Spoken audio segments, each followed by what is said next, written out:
تمام تر تعریفیں خدائے لا یزال و لم یزل کے لیے درود اور سلام محمد اور اہل بیت محمد علیہ الصلاۃ والسلام کی ذوات مقدسہ پر حمد ہے، اس خدا کی کہ جس نے ہمیں اور آپ کو قرآن کریم، ولایت امیر المومنین اور دیگر ائمہ کی ولایت سے متمسک کیا۔ یہ انتہائی ضخیم موضوع ہے، خصوصیت کے ساتھ کہ جب ہم یہ معنوی اثرات کی بات کرتے ہیں۔ اس سے قبل کہ میں اس موضوع پر آپ کے سامنے کچھ پیش کروں، بیان کرنا ضروری سمجھوں گا کہ علم دو طرح کے ہوتے ہیں۔ ایک علم حضوری ہوتا ہے اور ایک علم حصولی ہوتا ہے۔ ایک علم حاصل کیا جاتا ہے اور ایک علم حاضر ہو جاتا ہے۔ پہلا زینہ علم حصولی ہی ہے، یقیناً کہ جو آپ خود تگ و دو کر حاصل کرنا چاہتے ہیں۔ جب یہ علم آپ حاصل کرنے کے لیے میدان میں نکل پڑتے ہیں اور خدا بھی آپ کو مجاہدوں کی قدر سے دیکھ رہا ہوتا ہے، تو اب آپ کے سامنے کچھ اور باب بھی کھل جاتے ہیں جسے علم حضوری کا عنوان دیا جاتا ہے۔ یقیناً روضوں کی تعمیر، توسل، شفاعت، یہ تمام کے تمام موضوعات آپس میں بہت ملتے ہوئے ہیں، اور اگر میں اس معنوی اثرات کی گہرائی میں جاؤں گا تو میرا موضوع فوراً شعائر اللہ سے متصل ہو جائے گا۔ چونکہ میرے بعد مقرر نے اس موضوع پر بات کرنی ہے تو میں بہت ہی محتاط رہ کر معنوی اثرات پر بات کروں گا کہ شاعر اللہ کی گہرائی میں نہ جاؤں۔ روضوں کی تعمیر یقیناً جنت البقیع، شوال اور جن ایام میں ہم اس وقت زندگی بسر کر رہے ہیں، ہمارے سامنے جنت البقیع ہی آ جاتی ہے روضوں کا نام سنتے ہی۔ تو میں نے بھی اپنے آج کے اس لیکچر میں جنت البقیع ہی کے روضوں کا انتخاب کیا ہے، اور یہ دیکھتے ہیں کہ قرآن کریم تعمیرات مزارات کے عنوان سے کیا کہتا ہے۔ یقیناً اگر اسلام کی تاریخ میں روضوں کی تعمیر دیکھنی ہو تو اسلام کی تاریخ ہمیں قرآن سے بڑھ کر تو اور کہیں نظر نہیں آئے گی۔ قرآن کریم میں جہاں ہمیں اصحاب کہف کا تذکرہ ملتا ہے تو وہاں ہم نے دیکھا کہ اصحاب کہف کے بارے میں مسیحیوں اور مشرکوں اور دیگر لوگوں کے درمیان اختلاف رائے پایا گیا کہ آخر اس جگہ کو کس انداز سے محفوظ کیا جائے۔ گویا ان تمام کے تمام جماعت کے درمیان جو ایک مشترکہ شے قرار پائی، وہ یہی قرار پائی کہ کیسے اس کو محفوظ کیا جائے، اور پروردگار عالم نے ان کی اس خواہش کو رد نہیں کیا۔ ہاں، ان کا اختلاف اس انداز سے رہا کہ کسی نے کہا کہ ہم اس کے دروازے پر ایک عمارت تعمیر کر دیں گے، کوئی نشانی لگا دیں گے۔ چنانچہ طے یہ پایا کہ جیسے کہنے والوں نے کہا فَقَالُوا بَنُوا عَلَيْهِمْ بُنْيَانًا، ہم اس کے اوپر ایک دیوار تعمیر کر دیتے ہیں۔ لیکن جو بات طے قرار پائی اسی سورہ کہف کے اندر کہا لَنَتَّخِذَنَّ عَلَيْهِمْ مَسْجِدًا، کہ ہم اس کے اوپر ایک مسجد کیوں نہ تعمیر کر لیں۔ مسجد یعنی کہ جائے عبادت۔ تو اس جگہ اصحاب کہف کی غار کے پاس مسجد کا بنانا کس بات کی طرف اشارہ کرتا ہے؟ یقیناً خدا ہی کی عبادت کی جائے گی، مسجد میں خدا کی عبادت کی جاتی ہے، لیکن اس مقام کے پاس کہ جہاں اولیاء اللہ آرام فرما رہے ہوں، وہ مقام کے جو پروردگار کو محبوب ہو، وہاں اگر عبادت کی جائے تو نور علی نور ہے۔ چنانچہ سورہ کہف میں ہمیں بہت ہی مفصل ڈائلاگز نظر آتے ہیں مسجد کی تعمیر قبور کے پاس یا اس مقام کے پاس کہ جہاں پر اولیاء اللہ آرام فرما رہے ہیں۔ چنانچہ اسی احترام کے باب میں بس اشارہ کروں گا سورہ مائدہ آیت نمبر 2، یا ایھا الذین آمنوا لا تحلوا شعائر اللہ، اے وہ لوگو جو ایمان لائے ہو۔ گویا قرآن کا خطاب ان لوگوں سے ہے کہ جو صاحبان ایمان ہیں، لیکن جو بے ایمان ہیں، جن میں ایمان چھو کر نہیں گزرا، قرآن ان سے اس آیت میں مخاطب ہی نہیں ہے۔ تو وہ لوگ جو ایمان لائے ہو، شعائر اللہ لا تحلو کہ بے حرمتی نہ کرنا، تحلو بمعنی بے حرمتی قرار پائے گا کہ شعائر اللہ کی بے حرمتی نہ کرنا۔ وَمَن يُعَظَّمْ شَعَائِرَ اللَّهِ فَإِنَّهَا مِن تَقْوَى الْقُلُوبِ کے پاس جس کسی نے بھی شعائر اللہ کی تعظیم کی، یہ اس کے قلوب تقوی، اس کے قلب کے تقوی کی علامت ہے۔ چنانچہ وَالْبُدْنَ جَعَلْنَاهَا لَكُم مِّن شَعَائِرِ اللَّهِ لَكُمْ فِيهَا خَيْرٌ، یہاں تک کہ وہ قربانی کا جانور کہ جو آج کل تو قربانی اتنی آسان ہے کہ آپ ایک عدد ٹوکن لیتے ہیں اور آپ کی قربانی ہو جاتی ہے۔ پہلے زمانے میں جب سفر کیا جاتا تھا تو مویشی مال اپنے ساتھ بھی ہوتا تھا اور وہ جانور بھی ساتھ ہوتے تھے کہ جن کو وہاں جا کر قربان کرنا ہوتا تھا۔ تو اگر 3-4 مہینے کا سفر ہے تو یہ جانور بھی 3-4 مہینے ساتھ ساتھ رہے گا، اس کے اوپر سواری نہیں کر سکتے، اس کے اوپر کوئی مال برداری نہیں لے سکتے، اس کے اوپر کوئی زحمت اس کو نہیں دے سکتے، اس کا احترام کریں گے۔ تو پوچھنے والا پوچھے گا کہ کیوں؟ جانور تو جانور ہے، یہ بھی جانور ہے، وہ بھی جانور ہے، فرق کیا ہے؟ تو فرق یہی بتایا جائے گا کہ نہیں، یہ عام جانور نہیں ہے، خدا کی نشانیوں میں سے ایک نشانی ہے۔ تو چنانچہ میں نے جیسے عرض کیا کہ اس کی موضوع کی گہرائی میں جانا اس وقت ممکن بھی نہیں ہے اور مناسب بھی نہیں ہے، پھر کسی اور وقت کے اوپر اگر وقت ہوا تو پھر درمیان میں بات کریں گے۔ چنانچہ ہم نے دیکھا کہ یہ تعمیرات کا سلسلہ بہت صدر اسلام سے، بلکہ اصحاب کہف کا واقعہ تو کب کا بیان ہوا، یعنی کہ اب ہم اگر رسول اللہ کے دور میں آتے ہیں تو ہمیں اصحاب کے دور کے اندر بھی یہ تعمیرات نظر آتی ہیں۔ چنانچہ سب سے پہلا جو میں کچھ شواہد آپ کے سامنے رکھنا چاہوں گا، اس میں پہلا واقعہ جو کہ رسول اللہ کی قبر کے پاس سب سے پہلے جو دیوار تعمیر کی گئی وہ حضرت عمر ہی نے تعمیر کی تھی، کہ جس دیوار کو تعمیر کر کے انہیں حضرت عائشہ کے حجرے اور رسول اللہ کی قبر میں فرق کر دیا تھا۔ یہ دیوار اور قبر کے درمیان اگر آپ اسکرین پر دیکھ سکیں گے تو تقریباً 1 بالشت کا فاصلہ ہے۔ اگر اس کو ذرا بڑا کر کے دیکھنا چاہیں تو اس انداز سے یہ نظر آ جاتا ہے۔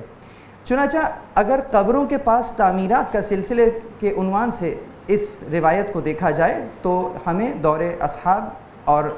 یقیناً مسلمانوں کے درمیان انتہائی محترم خلفائے راشدین کے دور کے اندر ہی ہمیں یہ تعمیر نظر آ جاتی ہے۔ چنانچہ عہد نبوی میں صلح حدیبیہ کے موقع پر ہم نے دیکھا کہ ابو جندل کے ہاتھوں سے ابو بصیر کی قبر بنائی گئی اور رسول اللہ نے اس سے آگاہی کے باوجود اس کام سے منع نہیں فرمایا۔ المغازی کے اندر بھی اس کا تذکرہ موجود ہے، یعنی کہ قبر کو بنانا، قبر کے اوپر عمارت کا تعمیر کرنا تاریخ سے یہاں سے بھی ثابت ہوتا ہے۔ اس کے علاوہ قبور کے اطراف میں جو بنی عمارات ہیں عالم اسلام میں کبھی بھی مضمون نہیں تھیں۔ اگر گزشتہ انبیاء کی قبور پر نظر کریں جس میں حضرت داؤد کی قبر ہے، حضرت ابراہیم کی قبر ہے، حضرت یعقوب کی قبر موجود ہے، یہ تمام کی تمام قبور جب حضرت عمر فتوحات کر رہے تھے اور اس کے درمیان میں ان کے بھی زیر تسلط یہ تمام کے تمام علاقے، تو انہوں نے کبھی بھی ان عمارتوں کو نہیں گرایا یہ کہہ کر اس عنوان سے کہ جناب یہ شرک ہے یا بدعت ہے یا کیا ہے۔ تو چنانچہ اس دور کے اندر بھی ہمیں ان روزوں کو ویسے ہی جسے کہتے ہیں چھوڑ دیا گیا۔ اس کے بعد ہم نے دیکھا تھوڑا اور واقع کچھ عرصے کے بعد ولید بن عبد الملک کی حکومت میں رسول اللہ جہاں پر کا مقام مدفن ہے اس کی توسیع کی نیت سے اس نے حالانکہ اس جگہ کو خراب کیا، لیکن بہرحال بعد میں اس کی دوبارہ سے اثر نو تعمیر کی گئی اسی دور کے اندر۔ اس کے بعد پھر مختلف ادوار میں جیسے 765، 752، 881، 886، 891 اور مختلف ان سالوں کے اندر بھی عباسی اور عثمانی خلفاء کے توسط سے دوبارہ اس میں تعمیر کی گئی۔ 656 میں ملک منصور کی جانب سے پیغمبر کی مرقد کی تعمیر نو ہوئی اور اس پہ جو گنبد بنایا گیا اس کو گنبد قبۃ الزرقاء نیلے رنگ کا گنبد بنایا گیا تھا۔ شاید یہ بات بہت کم لوگوں کو معلوم ہو کہ گنبد خضرا کا پہلا رنگ جو ہے وہ نیلا تھا، اور اس سے بھی پہلے اگر جائیں تاریخ میں تو وہاں ہمیں کچھ نشانات اس انداز سے بھی ملتے ہیں کہ سب سے پہلے آپ کی قبر کے اوپر جو ایک چھوٹا گنبد موجود تھا وہ سفید کلر کا تھا، سفید رنگ کا تھا۔ اس میں اب تھوڑا سا کیونکہ مختلف طرق سے یہ تاریخ کی کچھ روایات ہیں کہ ابھی بھی وہ گنبد اندر باقی ہے یا اس کو توڑ کر دوبارہ بنایا گیا ہے، اگرچہ اگر اس کی زیارت کرنا چاہیں تو وہ اس انداز سے تھا کہ جس حجرے میں آپ کے اس کمپاؤنڈ کو بند کر دیا گیا ہے ان 3 قبروں کو، تو اس میں وہ ایک سفید گنبد جو ہے اس پرانی عمارت کے اندر وہ موجود تھا۔ بہرحال ہماری موضوع کا جو ہے میں نے جیسے کہا تھا کہ یہ ایک ایسا موضوع ہے کہ اگر کسی ایک جگہ پر بھی ہاتھ رکھا جائے تو بس وہ پورا 1 گھنٹے تک وہی موضوع چلتا رہے گا۔ میں بہت اختصار کے ساتھ آگے جانا چاہتا ہوں۔ اس کے علاوہ ہمیں موطا کی جو کہ امام مالک کی کاوش ہے اس کی ہم شرح میں اگر دیکھتے ہیں تو حضرت عمر نے زینب حجش کی قبر کے اوپر قبہ تعمیر کروایا، حضرت عائشہ نے اپنے بھائی عبد الرحمن کی قبر پر قبہ تعمیر کرایا، محمد بن حنفیہ نے ابن عباس کی قبر کے اوپر ایک قبہ تعمیر کرایا۔ تو یہ بھی اسی دور کے اندر ان قبور کے اوپر ان کی عمارتوں کو بنایا جا رہا ہے۔ اس کے علاوہ ایک اور روایت کے اندر ابن عباس کی قبر کے اوپر قبہ بننے کے بعد میں جو روایت آئی ہے، لکھا ہے کہ جب کہ طائف میں ابن عباس کا انتقال ہوا تو ان پر محمد بن حنفیہ نے نماز پڑھی اور ان کی قبر ڈہلوان بنائی اور قبر پر قبہ بنا دیا۔ تو یہ جو قبہ بنانے کی تاریخ ہے، یعنی کہ جب کوئی خاص شخصیت، کوئی جلیل القدر شخصیت اس دنیا سے جائے تو اس کی جائے مدفن کو آنے والی نسلوں کے لیے ایک نشان کے طور پر رکھنا، یہ سیرت صحابہ اور سیرت تابعین اور تبع تابعین قرار پائے گا۔ دیگر تعمیرات کے اندر مغیرہ بن شعبہ کے گھر میں زبیر بن عوام کی والدہ اور رسول خدا کی پھوپھی صفیہ بنت عبد المطلب کی قبر پر دوبارہ عمارت بنائی گئی۔ حضرت عقیل کا گھر جو بنی ہاشم کی قبور سے مخصوص تھا اور بعد میں ایک روایت میں کہ وہی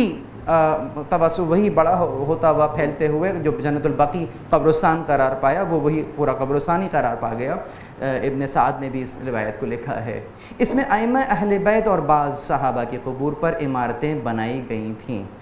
ابن اثیر نے 4 امام اور حضرت عباس بن عبد المطلب کی قبر پر گنبد کی تعمیر کی خبر دی ہے، اگرچہ ہماری طرف کچھ معاملات اس انداز کے ہیں کہ وہ جو 5 قبور بنائی جاتی ہیں، کیونکہ اس کے اندر جو نام ہے وہ حضرت عباس بن عبد المطلب کا ہے اور اس کے پیچھے پھر 4 ائمہ کی قبور موجود ہیں۔ محمد بن احمد بن جبیر، محمد بن محمود اور اسی طرح سے مختلف لوگوں کی قبور کے اوپر بھی قبے بنے ہوئے تھے۔ الوافی بالوفیات صلاح الدین خلیل بن ایبک بن عبداللہ صفیدی کی تصنیف، جس کے اندر انہوں نے ابن بطوطہ کے سفر نامے اور ان کے سفر کے حالات لکھے، فقط وہ بیان کرنا چاہوں گا۔ ابن بطوطہ کسی تعارف کا محتاج شخصیت نہیں ہے، عرب ہو، ایران ہو، شام ہو، فلسطین ہو، افغانستان ہو یا ایون ہندوستان ہو کی سیاحت اس نے کی ہے۔ فقط 28 سال کے عرصے میں 75,000 میل کا سفر تقریباً اس نے طے کیا ہے، اور اس نے اپنے سفر نامے کے اندر، جس کو عجائب الاسفار فی غرائب الدیار بھی ہے، جس میں اس نے بیان کیا ہے، تو یہ ابن بطوطہ بیان کرتا ہے کہ میں نے امام حسن علیہ السلام اور عباس بن عبد المطلب کا مقبرہ، جو کہ ابن جبیر کے مطابق بہت بلند نہایت مستحکم تھا، دیکھا ہے۔ مالک بن انس کی قبر پر بھی چھوٹا سا گنبد موجود تھا۔ ابراہیم بن محمد پر سفید رنگ کا گنبد ہے۔ یہ 600 سال پرانی شخصیت جو ہے اپنا اسٹیٹمنٹ دے رہی ہے کہ میں نے ان قبور کی اس انداز سے ان مزارات کی زیارت کی ہے۔ ازواج رسول کے مقبروں کے اوپر بھی ایک اونچا تعمیر ہوا گنبد موجود تھا۔ خلیفہ ثالث کی سے منسوب جو قبر ہے، اگرچہ وہ اس کی قبر نہیں ہے، عثمان بن مظعون کی قبر ہے، جس کو عثمان بن عفان کی قبر بیان کیا جاتا ہے، لیکن بہرحال اس قبر کے اوپر بھی ایک قبہ موجود تھا۔ یعنی کہ انہدام سے پہلے اہل بیت کی قبور پر بنے گنبد سب سے بڑے تھے ان ابن بطوطہ کے اسٹیٹمنٹ کے لحاظ سے۔ وَقُبَّةُ أَهْلِ بَيْتِ الْعَظَامِ وَهِيَ أَكْبَرُ الْقُبَّاتِ، کہ جہاں انہوں نے بیان کیا کہ یقیناً جو ان کے قبے بنے ہوئے تھے وہ ان تمام قبوں سے ممتاز نظر آ رہے تھے، گویا قبہ بنانے والے نے بھی شخصیات کے احترام کو ملحوظ خاطر رکھا تھا۔ یہ تو میں نے اہل بیت کی قبور کا بیان کیا ہے، لیکن زمانے کی ستم ظریفی کچھ بات کرنے سے پہلے چند قبور کی زیارت آپ کو کرواؤں گا۔ زبیر بن عوام کی قبر آپ کے سامنے ہے، صلاح الدین ایوبی کی قبر بھی آپ کے سامنے ہے، معاذ بن جبل کے جن کے نام پر کئی مدرسے بھی اس وقت چل رہے ہیں اور جہاں سے کفر اور شرک اور بدعت کے فتوے نظر آتے ہیں کہ جس قبر کو دیکھو توڑ دو، یہ ان کی اپنی قبر ہے، معاذ بن جبل۔ حسن بصری، حسن آف بصرہ، ان کا مقبرہ بصرہ کے اندر قبرستان میں گو کہ بہت زیادہ تزئین و آرائش نہیں، لیکن قبہ بہرحال موجود ہے۔ اسی طرح سے وہ روایات چاہے سن کر بیان کی گئی ہوں یا بغیر سنے ہی بیان کر دی گئی ہوں، کیونکہ ان سے تو بہت کچھ منسوب ہے، بہرحال ان کی قبر بھی اپنی شان کے ساتھ اس انداز سے موجود ہے، چادریں بھی اس پہ چڑھی ہوئی ہیں۔ خالد بن ولید کی قبر جو ہے وہ بھی اگرچہ ابھی درمیان میں داعش کے کچھ حملوں کی وجہ سے وہ مسجد کا حصہ جو کہ خراب ہوا اور اس کی قبر کو بھی نقصان پہنچا، لیکن بہرحال نشانہ وہ نہیں تھا، نشانہ کچھ اور، لیکن وہ زد میں جس انداز سے آ گئے۔ جلال الدین سیوطی بہت بڑا نام، مفسر قرآن ہے، ان کی بھی ماشاءاللہ حجرہ اور پورا قبہ وہ پورا موجود ہے۔ And the last but not least،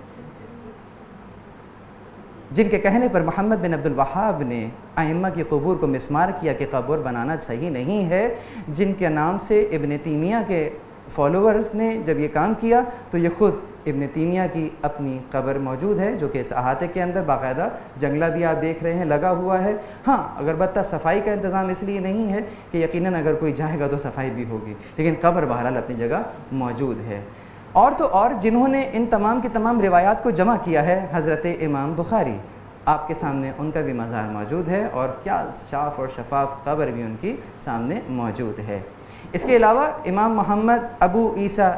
محمد ترمذی، ان کا بھی مزار باقاعدہ۔ اگر میں اس انداز سے چلتا رہوں گا تو نہ جانے کتنی قبریں آپ کو دکھاتا رہوں گا، لیکن چونکہ کچھ کہنا چاہ رہا ہوں اس لیے یہ قبریں آپ کو دکھایا ہیں۔ یہ ان شخصیات کی احترام کیوں قبر بنائی گئی؟ اس لیے کہ یہ خاص شخصیات تھیں اور ان کا احترام ملحوظ خاطر رہے، آتے والی نسلوں کے لیے ایک ورثہ جو ہے وہ ان کو منتقل کیا جائے۔ سوال یہ ہے کہ اہل بیت علیہم السلام کا گھر کون سا گھر؟ فی بیوت اذن اللہ ان ترفع ویذکر فیہا اسمہ یسبح لہ فیہا بالغدو والآصال۔ تفسیر در منصور انہی سیوطی صاحب کی جانب میں دکھایا کہ یا رسول اللہ، جب یہ آیت نازل ہوئی کہ ان گھروں کے اندر نور خدا ان گھروں میں ہے کہ خدا نے اجازت دی ہے کہ ان کی قدر و منزلت بلند اور رفیع ہو، اور اس خدا کا نام ان گھروں میں یاد کیا جائے، اور ان گھروں میں شب و روز خدا کی عبادت وہ لوگ کرتے ہیں۔ خدا توصیف بیان کر رہا ہے۔ پوچھنے والے نے پوچھا یا رسول اللہ یہ گھر کن کے گھر ہیں؟ آپ نے جواب دیا یہ انبیاء علیہم السلام کے گھر ہیں۔ مجمع میں حضرت ابو بکر تشریف رکھتے تھے، کھڑے ہوئے اور باقاعدہ اشارہ کر کر بی بی زہرا اور حضرت علی علیہ السلام کے گھر کی طرف اشارہ کیا اور پوچھا کہ یا رسول اللہ کیا یہ گھر بھی انہی گھروں میں ہے؟ آپ نے فرمایا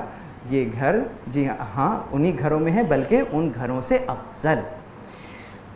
تو جن گھروں کی تعمیر، جن گھروں کا احترام اور جن شخصیتوں کا احترام قرآن اس انداز سے بیان کر رہا ہے، آل سعود کا ناقابل معافی جرم ہے کہ جس نے ان قبور کے ساتھ یہ سلوک کیا کہ جو کہ اس وقت آپ اور ہم دیکھ رہے ہیں۔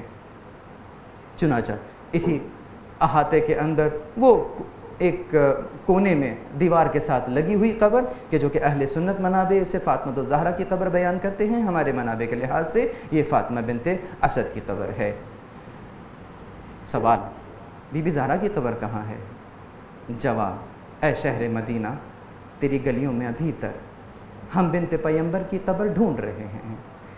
چنانچہ شہدائے احد ہوں یا مختصر کروں، اسی کے ایک احاطے میں جناب عاتقہ، جناب صفیہ اور ام البنین جو بالکل دیوار کے ساتھ لگی ہوئی 3 قبریں ہیں موجود ہیں۔ ام البنین یعنی کہ مادر حضرت ابوالفضل العباس کی قبر اس عالم میں اس وقت موجود ہے۔ حضرت ابراہیم رسول اللہ کے فرزند، پہلے باقاعدہ حجرہ تعمیر تھا اس جگہ پہ جہاں پر اب اس انداز سے قبر موجود ہے۔ یہ سب کرنے والے محمد بن عبد الوہاب، جو کہ جنہوں نے ابن تیمیہ ہی کے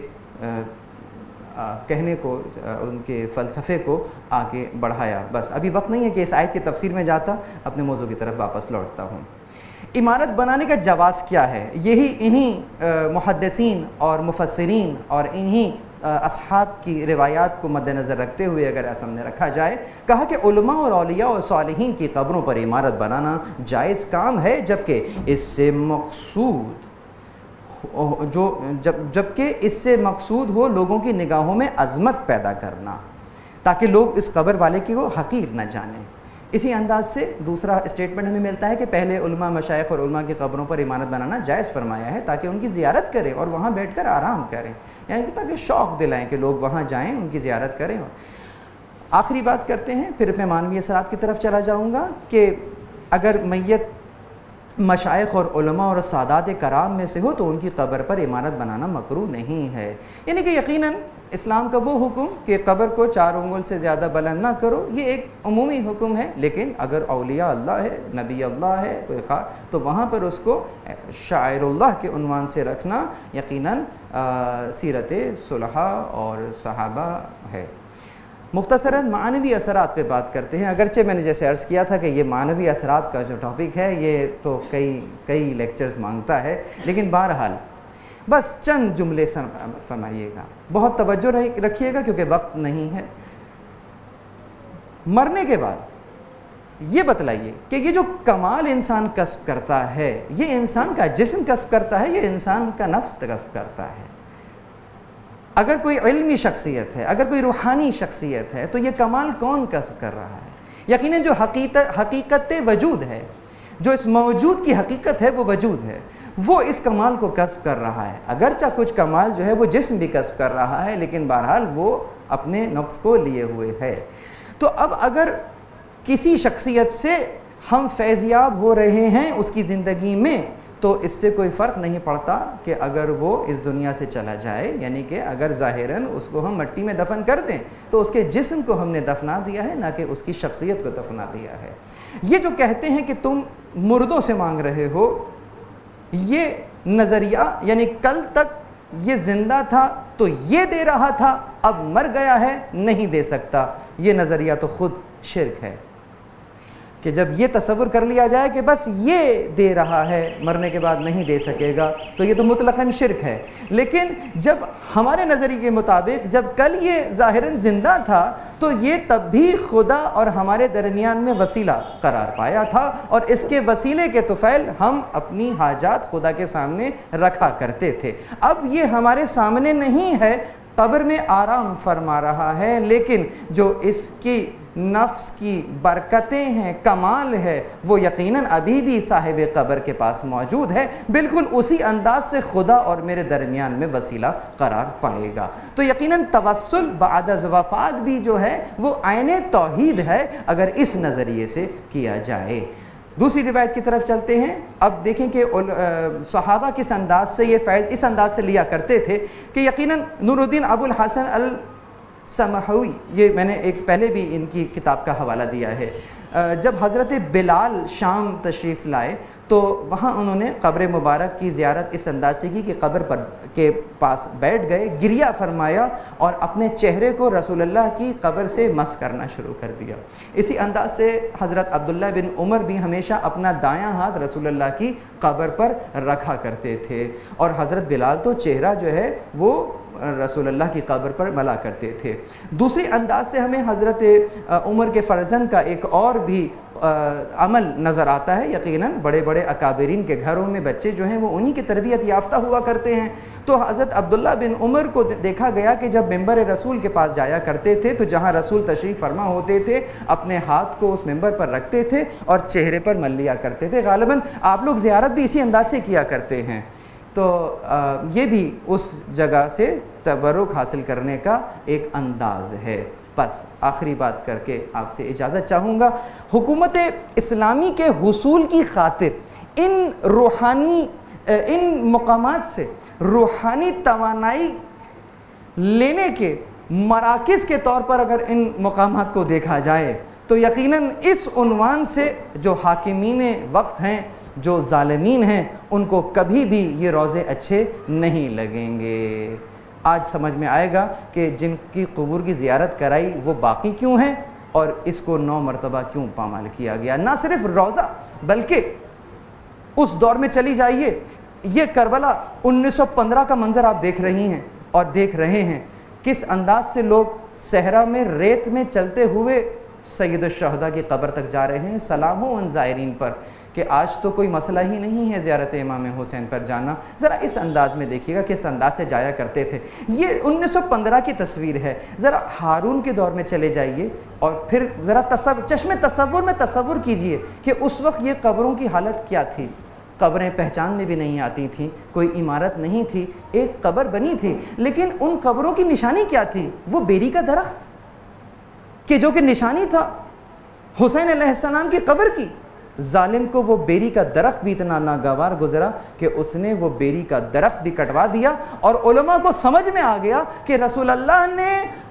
کئی سو سال پہلے جو یہ روایت بیان کی تھی کہ لعنت ہو بیری کا درخت کاٹنے والے پر، علماء بیان کرتے تھے، سمجھ نہیں آتا تھا کہ بیری کے درخت میں ایسی کیا خاص بات ہے کہ جس کے کاٹنے پر خدا کی لعنت قرار پائے گی اس شخص کے لیے۔ جب اس ملعون نے، ہارون غیر رشید نے وہ بیری کا درخت کٹوا دیا تو علماء کو بھی سمجھ میں آ گیا کہ وہ شخصیت کون تھی جس کے پیدا ہونے سے پہلے رسول اللہ نے لعنت کی اس کے اوپر، جو کہ کتابوں میں رشید کے عنوان سے لکھا ہوا ہے۔ تو چنانچہ لوگ اب دھوپ میں بیٹھ کر زیارت کرتے تھے۔ وہ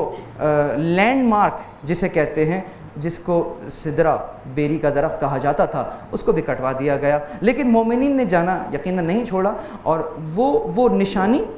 جو کہ قبر امام حسین علیہ السلام سے ملی ہوئی تھی ہم نے دیکھا، اس لیے ظالم کو بری لگی، اس لیے کہ یہ مومنین جو وہاں جاتے ہیں، یہ علوی جو وہاں جاتے ہیں اور پھر اس کے بعد سے کربلا کو نظر میں رکھتے ہیں اور کربلا سے انسپریشن لیتے ہیں کہ جس طریقے سے آپ کی صف کی جماعت تھی، میں نے سورہ صف کی تلاوت کی تھی نا، کہ جس طریقے سے یہ صف کأنہم بنیان مرصوص اس انداز سے سیسا پلائی ہوئی دیوار کی طرح کھڑی تھی کہ جس صف کا ایک سرا 100 سال کا شخص ہے اور دوسرا سرا 6 مہینے کا بچہ ہے، تو اسی انداز سے ہم بھی کأنہم بنیان مرصوص اس باطل کے سامنے کھڑے رہیں گے۔ اس نظریے سے اگر زیارت پہ جائیں گے تو یقیناً جو جابرین ہیں، جو ظالمین ہیں، ان کو آپ کی زیارت بالکل بھی اچھی نہیں لگے گی، اور یہی اصل مقصد ہے اس زیارت کا، معنوی اثرات کا۔ بس خدا سے دعا ہے کہ ہمیں ان مقامات مقدسہ سے معنوی اثر لینے کی توفیق عنایت فرمائے۔ وآخر دعوانا ان الحمد للہ رب العالمین۔